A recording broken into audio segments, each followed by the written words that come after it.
Assalamualaikum warahmatullahi wabarakatuh.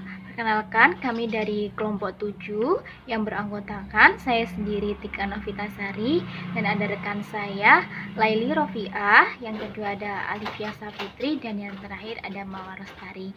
Pada kesempatan kali ini kami akan membahas tentang manajemen sumber daya manusia.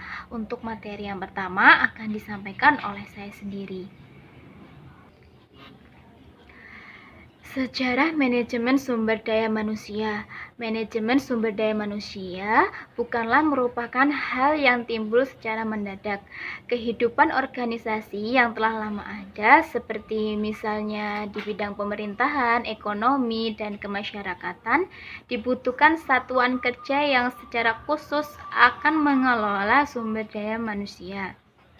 Tonggak sejarah yang teramat penting dalam menandai diperlukan sumber daya manusia adalah timbulnya revolusi industri di Inggris. Dampak revolusi industri tidak merubah cara produksi, tetapi juga penanganan sumber daya manusia yang berbeda dengan sebelumnya. Lahirnya berbagai perusahaan dengan penggunaan teknologi memungkinkan diproduksi barang secara besar-besaran dengan memanfaatkan tenaga manusia yang tidak sedikit. Revolusi industri yang lahir di Inggris telah menjalar ke berbagai dunia. Pada permulaan abad ke-20, terutama di daratan Eropa dan Amerika Utara.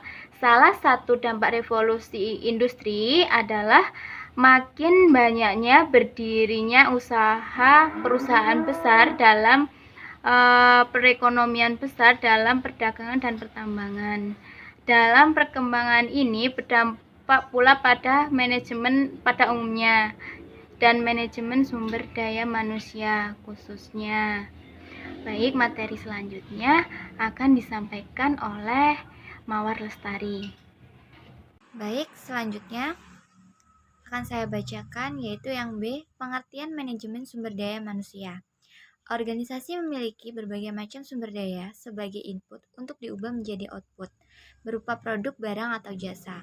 Sumber daya tersebut memiliki modal atau uang, teknologi untuk menunjang proses produksi, metode atau strategi yang diturunkan untuk beroperasi, manusia, dan sebagainya. Di antara berbagai macam sumber daya tersebut, manusia atau sumber daya manusia (SDM) merupakan elemen yang paling penting untuk merencanakan, mengelola, dan mengendalikan sumber daya manusia. Dibutuhkan suatu alat manajerial yang disebut manajemen sumber daya manusia.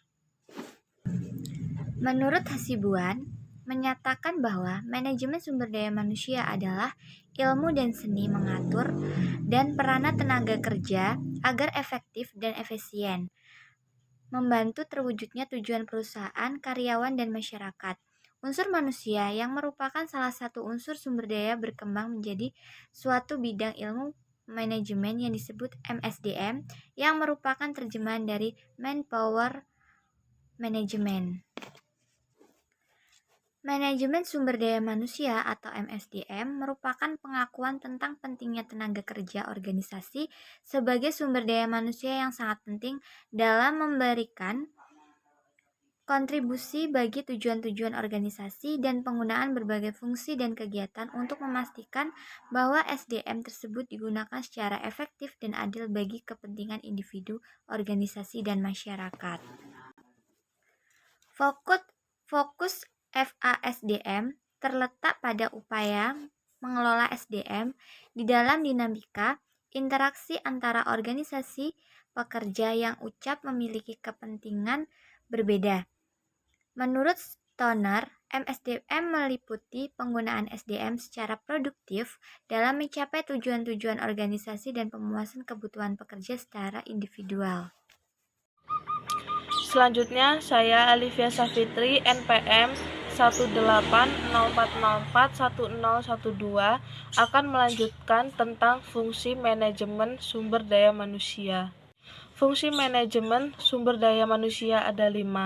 Yang pertama, perencanaan untuk kebutuhan sumber daya manusia.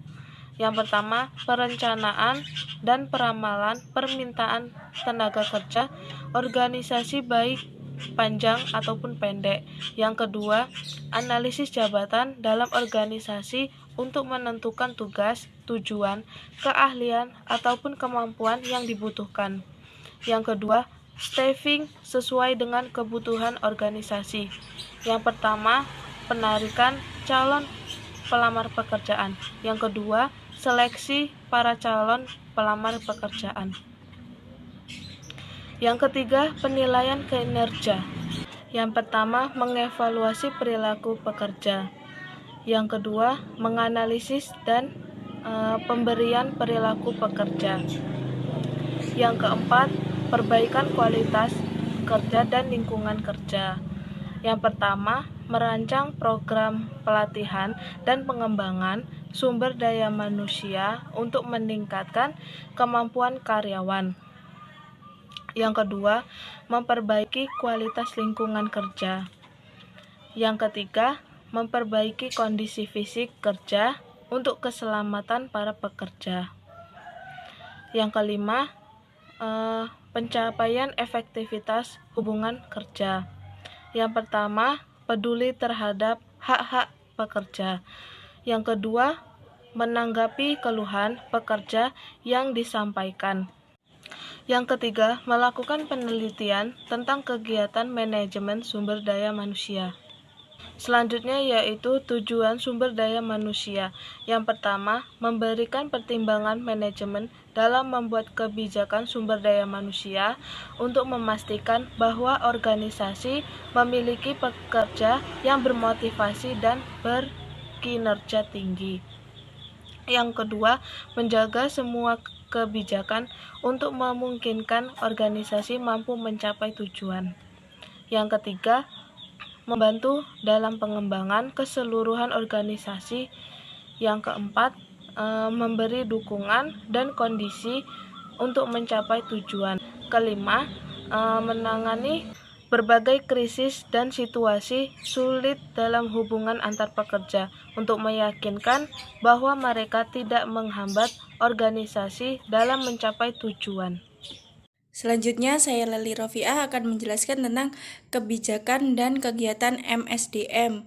GUES menyatakan adanya 4 kebijakan utama dalam MSDM, yaitu yang pertama, Employee Influencer, yang kedua, Human Resource Flow, yang ketiga, Reward Systems, yang keempat, Work System. 4 fokus kebijakan MSDM tersebut dapat dipahami sebagai strategi dalam memenuhi pekerjaan guna mengarahkannya pada tujuan organisasi.